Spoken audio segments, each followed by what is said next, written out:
शांति। ओम शांति। 28/5/25 महावाक्य।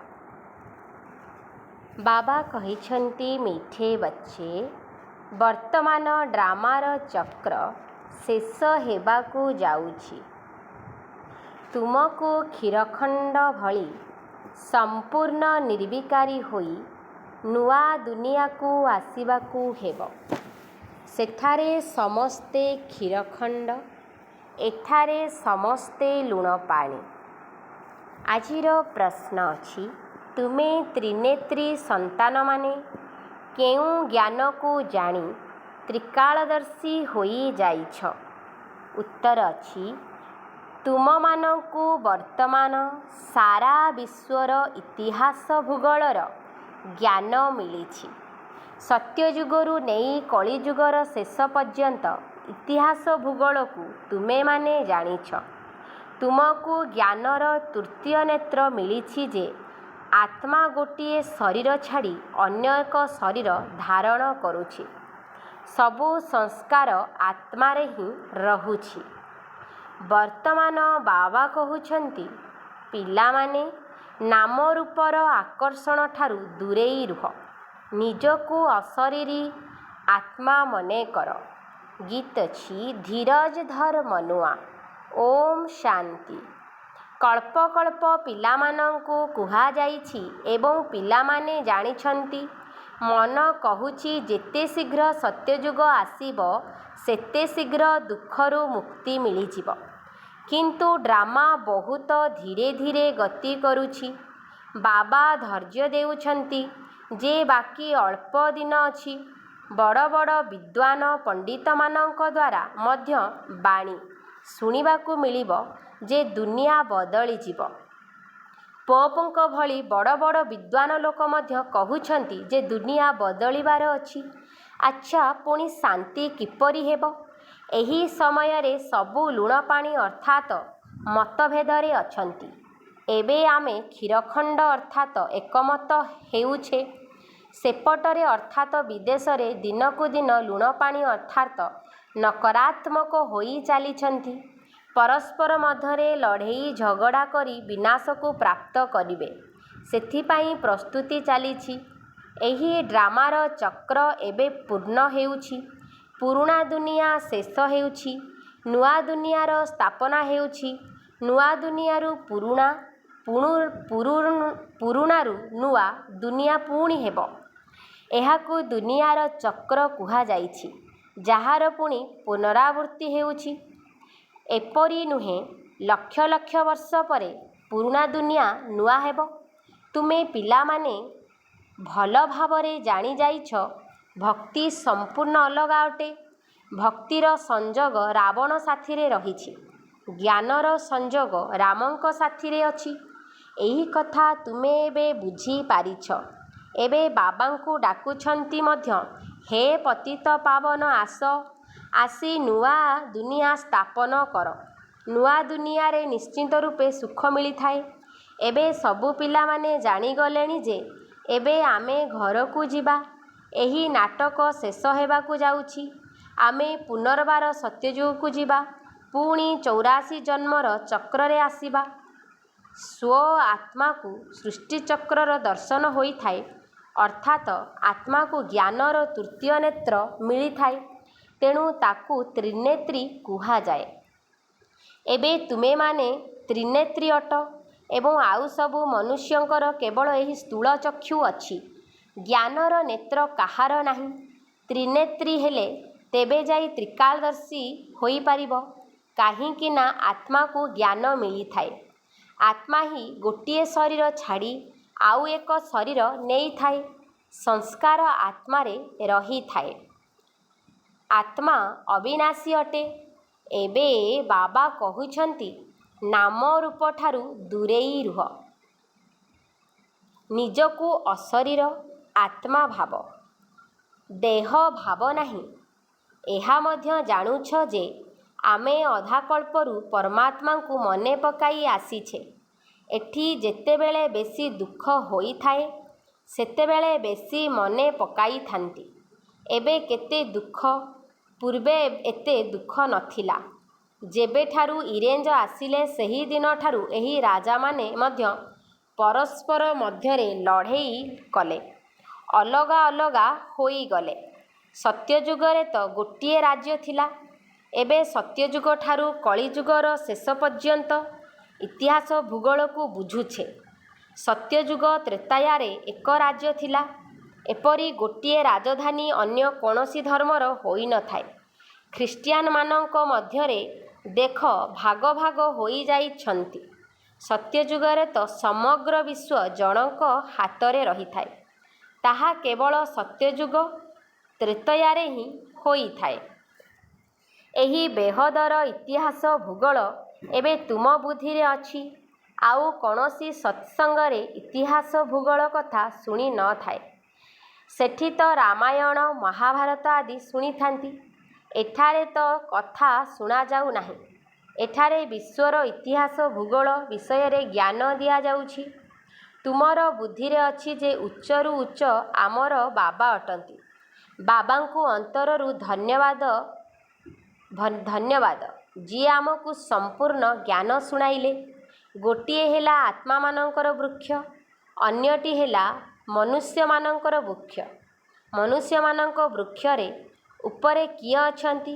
Great great grandfather ବ୍ରହ୍ମାଙ୍କୁ ହିଁ କହିବେ। ଏହା ଜାଣିଥାନ୍ତି ଯେ ବ୍ରହ୍ମା ମୁଖ୍ୟ ଅଟନ୍ତି, କିନ୍ତୁ ତାଙ୍କର ଇତିହାସ ଭୂଗୋଳକୁ ଅର୍ଥାତ୍ ଜୀବନ କାହାଣୀକୁ କେହି ଜାଣି ନାହାନ୍ତି। ଏବେ ତୁମ ବୁଦ୍ଧିରେ ଅଛି ଉଚ୍ଚରୁ ଉଚ୍ଚ ପିତା ପରମଧାମ ନିବାସୀ। ପୁଣି ସୂକ୍ଷ୍ମବତନର କଥା ମଧ୍ୟ ତୁମକୁ ଜଣାଅଛି। ମନୁଷ୍ୟ ହିଁ ଫରିସ୍ତା ହୋଇଥାନ୍ତି। ଏଣୁ ସୂକ୍ଷ୍ମବତନ ଦର୍ଶାଯାଇଛି। ତୁମେ ଆତ୍ମାମାନେ ହିଁ ଯାଇଥାଅ। ଶରୀର ତ ସୂକ୍ଷ୍ମବତନକୁ ଯିବ ନାହିଁ। ଆତ୍ମା କିପରି ଯାଇଥାଏ? ଯେଉଁ ମାଧ୍ୟମରେ ଅନୁଭବ କରାଯାଏ ତାକୁ କୁହାଯାଏ ତୃତୀୟ ନେତ୍ର, ଦିବ୍ୟଦୃଷ୍ଟି ଅଥବା ଧ୍ୟାନ। ତୁମେ ଧ୍ୟାନରେ ବ୍ରହ୍ମା ବିଷ୍ଣୁ ଶଙ୍କରଙ୍କୁ ଦେଖିଥାଅ। ମନୁଷ୍ୟ ଦେଖାଇଥାନ୍ତି ଯେ ଶଙ୍କରଙ୍କର ଆଖି ଖୋଲିଲେ ବିନାଶ ହୋଇଥାଏ। ଏବେ ଏଥିରୁ କେହି ବୁଝିପାରିବେ ନାହିଁ। ଏବେ ତୁମେ ଜାଣୁଛ ଯେ ବିନାଶ ତ ଡ୍ରାମା ଅନୁସାରେ ହିଁ ହେବ। ପରସ୍ପର ମଧ୍ୟରେ ଲଢ଼େଇ କରି ବିନାଶ ହୋଇଯିବ। ବାକି ଶଙ୍କର କ'ଣ କରିଥାନ୍ତେ? ଡ୍ରାମାନୁସାରେ ଏହି ନାମ ରଖିଦେଇଛନ୍ତି। ତେଣୁ ବୁଝାଇବାକୁ ପଡ଼ିଥାଏ ଯେ ବ୍ରହ୍ମା ବିଷ୍ଣୁ ଶଙ୍କର ତିନି ଜଣ ଅଟନ୍ତି। ସ୍ଥାପନା ପାଇଁ ବ୍ରହ୍ମାଙ୍କୁ ରଖାଯାଇଛି, ପାଳନା ପାଇଁ ବିଷ୍ଣୁଙ୍କୁ, ବିନାଶ ପାଇଁ ଶଙ୍କରଙ୍କୁ ରଖି ଦିଆଯାଇଛି। ବାସ୍ତବରେ ଏହା ପୂର୍ବ ପ୍ରସ୍ତୁତ ଅନାଦି ଡ୍ରାମା ଅଟେ। ଶଙ୍କରଙ୍କର ପାର୍ଟ କିଛି ବି ନାହିଁ। ବ୍ରହ୍ମା ଏବଂ ବିଷ୍ଣୁଙ୍କର ପାର୍ଟ ତ ସାରା କଳ୍ପରେ ଅଛି। ବ୍ରହ୍ମାରୁ ବିଷ୍ଣୁ, ବିଷ୍ଣୁରୁ ବ୍ରହ୍ମା ହେଉଛନ୍ତି। ବ୍ରହ୍ମାଙ୍କର 84 ଜନ୍ମ ପୂର୍ଣ୍ଣ ହୋଇଛି ତ ବିଷ୍ଣୁଙ୍କର ମଧ୍ୟ ପୂର୍ଣ୍ଣ ହୋଇଛି। ଶଙ୍କର ତ ଜନ୍ମ ମରଣଠାରୁ ଭିନ୍ନ ଅଟନ୍ତି। ଏଣୁ ଶିବ ଓ ଶଙ୍କରକୁ ମିଶାଇ ଦେଇଛନ୍ତି। ବାସ୍ତବରେ ଶିବ ବାବାଙ୍କର ତ ବହୁତ ପାର୍ଟ ରହିଛି। ସେ ଆତ୍ମାମାନଙ୍କୁ ପାଠ ପଢ଼ାଇଥାନ୍ତି। ଭଗବାନଙ୍କୁ କୁହାଯାଉଛି ଜ୍ଞାନର ସାଗର। ଯଦି ସେ ପ୍ରେରଣାରେ କାର୍ଯ୍ୟ କରିଥାନ୍ତେ ତେବେ ସୃଷ୍ଟିଚକ୍ରର ଜ୍ଞାନ କିପରି ଦେଇଥାନ୍ତେ? ତେଣୁ ବାବା କହୁଛନ୍ତି ପିଲାମାନେ, ପ୍ରେରଣାର ତ କୌଣସି କଥା ନାହିଁ। ବାବାଙ୍କୁ ତ ଆସିବାକୁ ପଡ଼ିଥାଏ। ବାବା କହୁଛନ୍ତି ପିଲାମାନେ, ମୋ ପାଖରେ ସୃଷ୍ଟିଚକ୍ରର ଜ୍ଞାନ ରହିଛି। ମୋତେ ଏହି ପାର୍ଟ ମିଳିଛି। ଏଣୁ ମୋତେ ହିଁ ଜ୍ଞାନର ସାଗର ନଲେଜଫୁଲ୍ କହିଥାନ୍ତି। ନଲେଜ ଅର୍ଥାତ୍ ଜ୍ଞାନ କାହାକୁ କୁହାଯାଏ? ତାହା ତ ଯେବେ ମିଳିବ ତେବେ ଜଣାପଡ଼ିବ। ଯଦି ଜ୍ଞାନ ମିଳିନାହିଁ ତେବେ ଅର୍ଥ କିପରି ଜଣାପଡ଼ିବ? ଆଗେ ତୁମେ ମଧ୍ୟ କହୁଥିଲ ଈଶ୍ୱର ପ୍ରେରଣା ଦେଇଥାନ୍ତି। ସେ ସବୁ କିଛି ଜାଣୁଛନ୍ତି। ଆମେ ଯେଉଁ ପାପ କରୁଛୁ ଈଶ୍ୱର ଦେଖୁଛନ୍ତି। ବାବା କହୁଛନ୍ତି ଏହି ଧନ୍ଦା ମୁଁ କରିନଥାଏ। ଏମାନେ ତ ଯେପରି କର୍ମ କରିଥାନ୍ତି ତାହାର ଦଣ୍ଡ ନିଜେ ହିଁ ଭୋଗିଥାନ୍ତି। ମୁଁ କାହାକୁ ଦଣ୍ଡ ଦେଇନଥାଏ, ନା କୌଣସି ପ୍ରେରଣା ଦ୍ୱାରା ଦଣ୍ଡ ଦେବି। ଯଦି ମୁଁ ପ୍ରେରଣା ଦ୍ୱାରା କରିବି ତେବେ ତାର ଅର୍ଥ ମୁଁ ହିଁ ଦଣ୍ଡ ଦେଉଛି। କାହାକୁ ଯଦି ମାରିବା ପାଇଁ କହିବ ତେବେ ଏହା ମଧ୍ୟ ଦୋଷ ଅଟେ। କହିଲା ବାଲାର ମଧ୍ୟ ଦୋଷ ହେବ। ଯଦି ଶଙ୍କର ପ୍ରେରଣା ଦେବେ ତେବେ ସେ ମଧ୍ୟ ଦୋଷୀ ହେବେ। ବାବା କହୁଛନ୍ତି, ମୁଁ ତ ତୁମ ପିଲାମାନଙ୍କୁ ସୁଖ ଦେଉଛି, ତୁମେ ମୋର ମହିମା କରିଥାଅ। ବାବା ଆସି ଦୁଃଖ ହରଣ କର। ମୁଁ କ'ଣ ଦୁଃଖ ଦେଉଛି? ତୁମେ ପିଲାମାନେ ବାବାଙ୍କ ସମ୍ମୁଖରେ ବସିଛ, ତେଣୁ କେତେ ଖୁସି ହେବା ଦରକାର। ଏଠାରେ ପ୍ରତ୍ୟକ୍ଷତାର ଆଭାସ ଆସିଥାଏ। ବାବା ଆମକୁ ପଢ଼ାଉଛନ୍ତି। ଏହାକୁ ମେଳା କୁହାଯାଉଛି। ସେବାସ୍ଥାନକୁ ତୁମେ ଯାଉଛ, ସେଠାରେ କୌଣସି ଆତ୍ମା ପରମାତ୍ମାଙ୍କର ମିଳନ ହେଉଛି ବୋଲି କହିପାରିବ ନାହିଁ। ଆତ୍ମା ପରମାତ୍ମାଙ୍କର ମେଳା ଏଠାରେ ଅର୍ଥାତ୍ ମଧୁବନରେ ଲାଗିଥାଏ। ଏହା ମଧ୍ୟ ତୁମେ ଜାଣୁଛ ଯେ ଏବେ ମେଳା ଲାଗିଛି। ବାବା ପିଲାମାନଙ୍କ ଗହଣରେ ଆସିଛନ୍ତି। ଆତ୍ମାମାନେ ସବୁ ଏଠାରେ ଅଛନ୍ତି। ଆତ୍ମା ହିଁ ମନେ ପକାଉଛି ଯେ ବାବା ଆସିଛନ୍ତି। ଏହା ସବୁଠାରୁ ଶ୍ରେଷ୍ଠ ମେଳା ଅଟେ। ବାବା ଆସି ସବୁ ଆତ୍ମାମାନଙ୍କୁ ରାବଣ ରାଜ୍ୟରୁ ମୁକ୍ତ କରୁଛନ୍ତି। ଏହି ମିଳନ ମେଳା କେତେ ସୁଖଦାୟୀ, ଯାହାଦ୍ୱାରା ମନୁଷ୍ୟ ପାରସ ବୁଦ୍ଧି ହୋଇଥାନ୍ତି। ସେ ମେଳାମାନଙ୍କରେ ତ ମନୁଷ୍ୟ ମଇଳା ହୋଇଯାଇଥାନ୍ତି, ପଇସା ବରବାଦ କରିଥାନ୍ତି, କିନ୍ତୁ କିଛି ମିଳିନଥାଏ। ତାକୁ ମାୟାବୀ ଆସୁରୀ ମେଳା କୁହାଯିବ। ଏହା ହେଉଛି ଈଶ୍ୱରୀୟ ମେଳା। ରାତି ଦିନର ପାର୍ଥକ୍ୟ ରହିଛି। ତୁମେ ମଧ୍ୟ ଆସୁରୀ ମେଳାରେ ଥିଲ, ବର୍ତ୍ତମାନ ଅଛ ଈଶ୍ୱରୀୟ ମେଳାରେ। ତୁମେ ହିଁ ଜାଣୁଛ ବାବା ଆସିଛନ୍ତି। ଯଦି ସମସ୍ତେ ଜାଣିଯିବେ ତେବେ ଜଣାନାହିଁ କେତେ ଭିଡ଼ ହୋଇଯିବ। ଏତେ ଘର ରହିବା ପାଇଁ କେଉଁଠୁ ଆଣିବେ? ଶେଷ ସମୟରେ ଗାୟନ କରିଥାନ୍ତି ନା, ହେ ପ୍ରଭୁ ତୁମର ଲୀଳା। କେଉଁ ଲୀଳା? ସୃଷ୍ଟି ପରିବର୍ତ୍ତନର ଲୀଳା। ଏହା ସବୁଠାରୁ ବଡ଼ ଲୀଳା ଅଟେ। ପୁରୁଣା ଦୁନିଆ ଶେଷ ହେବା ପୂର୍ବରୁ ନୂଆ ଦୁନିଆର ସ୍ଥାପନା ହୋଇଥାଏ। ଏଣୁ ସବୁବେଳେ ଯାହାକୁ ବି ବୁଝାଅ ପ୍ରଥମେ ସ୍ଥାପନା, ବିନାଶ, ପୁଣି ପାଳନା ଏହି କ୍ରମରେ କହିବାକୁ ହେବ। ଯେବେ ସ୍ଥାପନା ଶେଷ ହୋଇଯିବ, ତେବେ ପୁଣି ବିନାଶ ଆରମ୍ଭ ହୋଇଯିବ, ପୁଣି ପାଳନା ହେବ। ତେଣୁ ତୁମ ପିଲାମାନଙ୍କୁ ଏହି ଖୁସି ରହୁଛି ଯେ ଆମେ ସ୍ୱଦର୍ଶନ ଚକ୍ରଧାରୀ ବ୍ରାହ୍ମଣ ଅଟୁ, ପୁଣି ଆମେ ଚକ୍ରବର୍ତ୍ତୀ ରାଜା ହେଉଛୁ। ଏହା କାହାକୁ ଜଣା ନାହିଁ। ଏହି ଦେବତାମାନଙ୍କର ରାଜ୍ୟ କେଉଁଆଡ଼େ ଗଲା? ଚିହ୍ନ ବର୍ଣ୍ଣ ହଜିଗଲାଣି। ଦେବତା ବଦଳରେ ନିଜକୁ ହିନ୍ଦୁ କହି ଦେଉଛନ୍ତି। ଯେଉଁମାନେ ହିନ୍ଦୁସ୍ତାନରେ ରହୁଛନ୍ତି ସେମାନଙ୍କୁ ହିନ୍ଦୁ କହୁଛନ୍ତି। ଲକ୍ଷ୍ମୀନାରାୟଣଙ୍କୁ ତ ଏପରି କେବେ କହିବେ ନାହିଁ। ତାଙ୍କୁ ତ ଦେବତା କୁହାଯାଏ। ଏବେ ଏହି ମେଳାକୁ ଡ୍ରାମା ଅନୁସାରେ ତୁମେ ଆସିଛ। ଏହା ଡ୍ରାମାରେ ନିର୍ଦ୍ଧାରିତ ରହିଛି। ଧୀରେ ଧୀରେ ତୁମର ସଂଖ୍ୟା ବଢ଼ି ଚାଲିବ। ତୁମର ଯାହା କିଛି ପାର୍ଟ ଚାଲୁଛି ପୁଣି କଳ୍ପ ପରେ ଚାଲିବ। ଏହି ଚକ୍ରର ପୁନରାବୃତ୍ତି ହୋଇଥାଏ। ପୁନଃ ରାବଣ ରାଜ୍ୟରେ ଆସୁରୀ ପାଳନା ହେବ। ତୁମେ ଏବେ ଈଶ୍ୱରୀୟ ସନ୍ତାନ ଅଟ, ପୁଣି ଦୈବୀ ସନ୍ତାନ ହେବ, ପୁଣି କ୍ଷତ୍ରିୟ ହେବ। ତୁମେ ଯେଉଁ ଅପବିତ୍ର ପ୍ରବୃତ୍ତି ମାର୍ଗୀ ହୋଇଯାଇଥିଲ, ଏବେ ପୁଣି ପବିତ୍ର ପ୍ରବୃତ୍ତି ମାର୍ଗୀ ହେଉଛ। ଏହି ଦୈବୀଗୁଣଧାରୀମାନେ ମଧ୍ୟ ମନୁଷ୍ୟ ଅଟନ୍ତି। ବାକି ସେମାନଙ୍କୁ ଏତେ ଭୁଜା ଆଦି ଦେଇଛନ୍ତି। ବିଷ୍ଣୁ କିଏ, ଏହା କେହି ମଧ୍ୟ କହିପାରିବେ ନାହିଁ।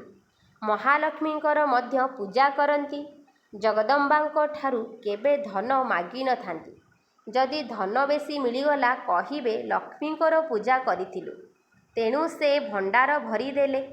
ଏଠି ତ ତୁମେ ଜଗଦମ୍ବାଠାରୁ ସବୁ କିଛି ପାଉଛ, ପରମପିତା ପରମାତ୍ମା ଶିବଙ୍କ ଦ୍ୱାରା। ଦାତା ତ ସେ ହିଁ ଅଟନ୍ତି। ତୁମେ ପିଲାମାନେ ବାପଦାଦାଙ୍କ ଠାରୁ ମଧ୍ୟ ଭାଗ୍ୟବାନ ଅଟ। ଦେଖ, ଜଗଦମ୍ବାଙ୍କର କେତେ ମେଳା ଲାଗୁଛି। ବ୍ରହ୍ମାଙ୍କର ଏତେ ନୁହେଁ। ବ୍ରହ୍ମାଙ୍କୁ ତ ଗୋଟିଏ ଜାଗାରେ ବସାଇ ଦେଇଛନ୍ତି। ଆଜମିରରେ ବଡ଼ ମନ୍ଦିର ରହିଛି। ଦେବୀମାନଙ୍କର ମନ୍ଦିର ବହୁତ ରହିଛି। କାହିଁକି ନା ଏହି ସମୟରେ ତୁମର ବହୁତ ମହିମା ରହିଛି। ତୁମେ ଭାରତର ସେବା କରୁଛ। ପୂଜା ମଧ୍ୟ ତୁମର ବେଶୀ ହେଉଛି। ତୁମେ ଭାଗ୍ୟବାନ ଅଟ। ଜଗଦମ୍ବାଙ୍କ ପାଇଁ ଏପରି କେବେ କହିବେ ନାହିଁ କି ସେ ସର୍ବବ୍ୟାପୀ ଅଟନ୍ତି। ତୁମର ମହିମା ହୋଇ ଚାଲିଛି। ବ୍ରହ୍ମା, ବିଷ୍ଣୁ, ଶଙ୍କରଙ୍କୁ ମଧ୍ୟ ସର୍ବବ୍ୟାପୀ କୁହନ୍ତି ନାହିଁ। ମୋତେ କହିଦେଇଥାନ୍ତି। କଣ କୋଣରେ ଅଛନ୍ତି, କେତେ ଗ୍ଲାନି କରିଛନ୍ତି। ତୁମର ମୁଁ କେତେ ମହିମା ବୃଦ୍ଧି କରାଉଛି। ଭାରତ ମାତାଙ୍କର ଜୟ କହିଥାନ୍ତି ନା। ଭାରତ ମାତା ତ ତୁମେମାନେ ଅଟ ନା, ଧରଣୀ ମା ନୁହେଁ। ଧରଣୀ ଆଦି ସବୁ ତମ ପ୍ରଧାନ ହୋଇଯାଇଛି। ସତ୍ୟଯୁଗରେ ସତ ପ୍ରଧାନ ହୋଇଥାଏ। ସେଥିପାଇଁ କହିଥାନ୍ତି ଦେବତାମାନଙ୍କର ପାଦ ପତିତ ଦୁନିଆରେ ପଡ଼ିନଥାଏ। ଯେବେ ସତପ୍ରଧାନ ଧରଣୀ ହୋଇଥାଏ ତେବେ ଆସିଥାନ୍ତି। ଏବେ ତୁମକୁ ସତପ୍ରଧାନ ହେବାକୁ ପଡ଼ିବ। ଶ୍ରୀମତ ଆଧାରରେ ପରିଚାଳିତ ହୋଇ ବାବାଙ୍କୁ ମନେ ପକାଇଲେ ଉଚ୍ଚ ପଦ ପାଇବ। ଏହି ଚିନ୍ତନ କରିବାକୁ ହେବ। ବାବାଙ୍କ ସ୍ମୃତି ଦ୍ୱାରା ବିକର୍ମ ବିନାଶ ହେବ। ଶ୍ରୀମତ ମିଳି ଚାଲିଛି। ସତ୍ୟଯୁଗରେ ତୁମର ଆତ୍ମା ପବିତ୍ର ଶୁଦ୍ଧ ସୁନା ସମାନ ହୋଇଯାଇଥାଏ। ତେବେ ଶରୀର ମଧ୍ୟ ପବିତ୍ର ସୁନା ଭଳି ମିଳିଥାଏ। ପୁଣି ସୁନାରେ ଖାଦ ପଡ଼ିଗଲେ ଗହଣା ମଧ୍ୟ ସେହିପରି ହୋଇଥାଏ। ଆତ୍ମା ମିଥ୍ୟା ତ ଶରୀର ମଧ୍ୟ ମିଥ୍ୟା ଅଟେ। ଖାଦ ପଡ଼ିବା ଦ୍ୱାରା ସୁନାର ମୂଲ୍ୟ ମଧ୍ୟ କମ୍ ହୋଇଯାଇଥାଏ। ତୁମର ମୂଲ୍ୟ ଏବେ କିଛି ବି ନୁହେଁ। ପୂର୍ବେ ତୁମେ ବିଶ୍ୱର ମାଲିକ 84 କ୍ୟାରେଟ୍ର ଥିଲ, ବର୍ତ୍ତମାନ 9 କ୍ୟାରେଟ୍ କହିବା। ଏହି ବାବା ପିଲାମାନଙ୍କ ସହିତ ରୁରିହାନ୍ ବାର୍ତ୍ତାଳାପ କରୁଛନ୍ତି। ପିଲାମାନଙ୍କୁ ଉତ୍ସାହିତ କରାଉଛନ୍ତି। ଯାହା ତୁମେ ଶୁଣି ଶୁଣି ପରିବର୍ତ୍ତନ ହୋଇଯାଉଛ। ମନୁଷ୍ୟରୁ ଦେବତା ହୋଇଯାଉଛ। ସେଠି ହୀରା ନୀଳାର ମହଲ ହେବ। ସ୍ୱର୍ଗରେ ପୁଣି କ'ଣ ନ ରହିବ। ସେଠିକାର ସୁବିରସ ଆଦି ତୁମେ ପାନ କରି ଆସିଥାଅ। ସେଠିକାର ଫଳ ମଧ୍ୟ ବହୁତ ବଡ଼ ବଡ଼ ହୋଇଥାଏ। ଏଠି ତ ସେହିଭଳି ଫଳ ମିଳିପାରିବ ନାହିଁ। ସୂକ୍ଷ୍ମବତନରେ ତ କିଛି ନଥାଏ। ଏବେ ତୁମେ ସତକୁ ସତ ସତ୍ୟଯୁଗକୁ ଯାଉଛ। ଏହା ହେଉଛି ଆତ୍ମା ଏବଂ ପରମାତ୍ମାଙ୍କର ମେଳା। ଏହାଦ୍ୱାରା ତୁମେ ଉଜ୍ଜ୍ୱଳ ହେଉଛ। ତୁମେ ପିଲାମାନେ ଯେତେବେଳେ ଏଠାକୁ ଆସୁଛ, ମଧୁବନ ଆସୁଛ, ସେତେବେଳେ ମୁକ୍ତ ଅଟ। ଘରଦ୍ୱାର ଧନ୍ଦା ଆଦିର କୌଣସି ଚିନ୍ତା ନଥାଏ। ତେଣୁ ଏଠି ତୁମକୁ ଯୋଗର ଯାତ୍ରାରେ ରହିବା ପାଇଁ ମଉକା ମିଳୁଛି। ସେଠି ତ ଘରଦ୍ୱାର ଆଦି ମନେ ପଡ଼ୁଥିବ। ଏଠି ତ କିଛି ନାହିଁ। ରାତି 2ଟା ବେଳେ ଉଠିକରି ଏଠାରେ ବସିଯାଅ। ସେବା କେନ୍ଦ୍ରକୁ ତ ରାତିରେ ତୁମେ ଯାଇପାରିବ ନାହିଁ। ଏଠି ତ ସହଜ ଅଟେ। ଶିବ ବାବାଙ୍କର ସ୍ମୃତିରେ ଆସି ବସ, ଆଉ କେହି ମନେ ନ ପଡ଼ନ୍ତୁ। ଏଠି ତୁମକୁ ସହଯୋଗ ମଧ୍ୟ ମିଳିଥାଏ। ଜଲ୍ଦି ଶୋଇଯାଅ, ପୁଣି ଜଲ୍ଦି ଉଠିଯାଅ। 3ଟାରୁ 5ଟା ପର୍ଯ୍ୟନ୍ତ ଆସି ବସ। ବାବା ମଧ୍ୟ ଆସିଯିବେ। ପିଲାମାନେ ଖୁସି ହେବେ। ବାବା ହେଲେ ଯୋଗ ଶିକ୍ଷାଦାତା ଶିକ୍ଷକ। ଇଏ ବ୍ରହ୍ମା ମଧ୍ୟ ଛାତ୍ର ଅଟନ୍ତି। ଉଭୟ ବାବା ଏବଂ ଦାଦା ଆସିଯିବେ। ତୁମକୁ ଏଠାରେ ଯୋଗ କରିବା ଏବଂ ନିଜ ସ୍ଥାନରେ ଯୋଗ କରିବାର ଫରକ ମଧ୍ୟ ଜଣାପଡ଼ିବ। ଏଠି କିଛି ବି ମନେ ପଡ଼ିନଥାଏ। ଏଥିରେ ବହୁତ ଫାଇଦା ଅଛି। ବାବା ଉପଦେଶ ଦେଇଥାନ୍ତି ଯେ ଏଠାରେ ବହୁତ ଭଲ ଯୋଗ ହୋଇପାରିବ। ଏବେ ଦେଖିବା ପିଲାମାନେ ଉଠି ପାରୁଛନ୍ତି କି ନାହିଁ। କେତେକଙ୍କର ସକାଳେ ଉଠିବାର ଅଭ୍ୟାସ ଅଛି। ତୁମର ସନ୍ନ୍ୟାସ ହେଉଛି 5 ବିକାରର ଏବଂ ବୈରାଗ୍ୟ ସମଗ୍ର ପୁରୁଣା ଦୁନିଆରୁ। ଆଚ୍ଛା, ମିଠା ମିଠା ଶିଖିଲ ଦେ ସନ୍ତାନମାନଙ୍କ ପ୍ରତି ମାତା ପିତା ବାପଦାଦାଙ୍କର ମଧୁର ସ୍ନେହ ସମ୍ପନ୍ନ ଶୁଭେଚ୍ଛା ଏବଂ ସୁପ୍ରଭାତ। ଆତ୍ମିକ ପିତାଙ୍କର ଆତ୍ମିକ ସନ୍ତାନମାନଙ୍କୁ ନମସ୍ତେ। ଆମ ଆତ୍ମିକ ସନ୍ତାନଙ୍କର ଆତ୍ମିକ ମାତା ପିତାଙ୍କୁ ନମସ୍ତେ ନମସ୍ତେ ନମସ୍ତେ। ଧାରଣା ପାଇଁ ମୁଖ୍ୟ ସାରାଂଶ। ପଏଣ୍ଟ ନମ୍ବର 1 ଅଛି, ବର୍ତ୍ତମାନ ସୃଷ୍ଟି ପରିବର୍ତ୍ତନର ଲୀଳା ଚାଲିଛି। ସେଥିପାଇଁ ନିଜକୁ ପରିବର୍ତ୍ତନ କରିବାକୁ ହେବ। କ୍ଷୀରଖଣ୍ଡ ହୋଇ ରହିବାକୁ ହେବ। ପଏଣ୍ଟ ନମ୍ବର 2 ଅଛି, ସକାଳୁ ସକାଳୁ ଉଠି ଏକମାତ୍ର ବାବାଙ୍କ ସ୍ମୃତିରେ ବସିବାକୁ ହେବ। ସେହି ସମୟରେ ଅନ୍ୟ କେହି ବି ମନେ ପଡ଼ିବା ଉଚିତ ନୁହେଁ। ପୁରୁଣା ଦୁନିଆରୁ ବେହଦର ବୈରାଗୀ ହୋଇ 5 ବିକାର ଠାରୁ ସନ୍ନ୍ୟାସ କରିବାକୁ ହେବ। ବରଦାନ। ବେହଦର ସ୍ଥିତିରେ ସ୍ଥିତ ରହି ସେବାର ଆକର୍ଷଣ ଠାରୁ ନ୍ୟାରା ଏବଂ ପ୍ୟାରା ବିଶ୍ୱ କଲ୍ୟାଣକାରୀ ଭବ। ବେହଦର ସ୍ଥିତିରେ ସ୍ଥିତ ରହି ସେବାର ଆକର୍ଷଣ ଠାରୁ ନ୍ୟାରା ଏବଂ ପ୍ୟାରା ବିଶ୍ୱ କଲ୍ୟାଣକାରୀ ଭବ। ବିଶ୍ୱ ସେବାଧାରୀ ଅର୍ଥାତ୍ ବେହଦର ସ୍ଥିତିରେ ସ୍ଥିତ ରହୁଥିବା ଆତ୍ମା। ଏହିଭଳି ସେବାଧାରୀ ସେବା କରୁଥିଲେ ମଧ୍ୟ ସବୁଥିରୁ ନିଆରା ଏବଂ ସର୍ବଦା ବାବାଙ୍କର ପ୍ୟାରା ଅର୍ଥାତ୍ ପ୍ରିୟ ହୋଇ ରହିଥାନ୍ତି। ସେବାର ଆକର୍ଷଣରେ ଆସନ୍ତି ନାହିଁ, କାହିଁକିନା ସେବାର ଆକର୍ଷଣ ମଧ୍ୟ ସୁନାର ଜଞ୍ଜିର ଅଟେ। ଏହି ବନ୍ଧନ ମଧ୍ୟ ବେହଦରୁ ହଦକୁ ଅର୍ଥାତ୍ ବିଶ୍ୱ ସେବାରୁ ସୀମିତ ସେବାକୁ ନେଇ ଆସିଥାଏ। ସେଥିପାଇଁ ବେହଦର ସ୍ମୃତିଠାରୁ ଈଶ୍ୱରୀୟ ସମ୍ବନ୍ଧଠାରୁ ସେବାର ସାଧନଗୁଡ଼ିକର ଆକର୍ଷଣଠାରୁ ନିଆରା ଏବଂ ବାବାଙ୍କର ପ୍ୟାରା ହୁଅ। ତାହାହେଲେ ବିଶ୍ୱ ସେବାଧାରୀର ବରଦାନ ପ୍ରାପ୍ତ ହୋଇଯିବ ଏବଂ ସର୍ବଦା ସଫଳତା ମିଳିବାକୁ ଲାଗିବ। ସ୍ଲୋଗାନ: ଯଦି ବ୍ୟର୍ଥ ସଂକଳ୍ପଗୁଡ଼ିକୁ ଗୋଟିଏ ସେକେଣ୍ଡ ଭିତରେ ବନ୍ଦ କରିବାର ଅଭ୍ୟାସ କରିବ ତେବେ ଶକ୍ତିଶାଳୀ ହୋଇଯିବ। ଯଦି ବ୍ୟର୍ଥ ସଂକଳ୍ପଗୁଡ଼ିକୁ ଗୋଟିଏ ସେକେଣ୍ଡ ଭିତରେ ବନ୍ଦ କରିବାର ଅଭ୍ୟାସ କରିବ ତେବେ ଶକ୍ତିଶାଳୀ ହୋଇଯିବ। ଅବ୍ୟକ୍ତ ଇସାରା: ଆତ୍ମିକ ରାଜକୀୟତା ସହିତ ପବିତ୍ରତାର ବ୍ୟକ୍ତିତ୍ୱକୁ ଧାରଣ କର। ଆତ୍ମିକ ରାଜକୀୟତା ସହିତ ପବିତ୍ରତାର ବ୍ୟକ୍ତିତ୍ୱକୁ ଧାରଣ କର।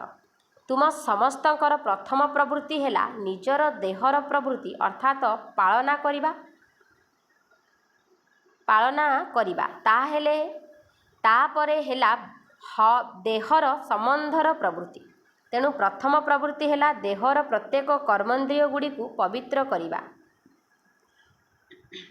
ଯେତେ ଦିନ ପର୍ଯ୍ୟନ୍ତ ଦେହର ପ୍ରବୃତ୍ତିକୁ ପବିତ୍ର କରିନାହଁ ସେତେଦିନ ପର୍ଯ୍ୟନ୍ତ ଦେହର ସମ୍ବନ୍ଧ ଗୁଡ଼ିକର ପ୍ରବୃତ୍ତି ଚାହେ ହଦର ଅର୍ଥାତ୍ ଲୌକିକ ହେଉ ବା ବେହଦର ଅର୍ଥାତ୍ ସେବା ଅର୍ଥେ ହେଉ ତାକୁ ମଧ୍ୟ ପବିତ୍ର କରିପାରିବ ନାହିଁ।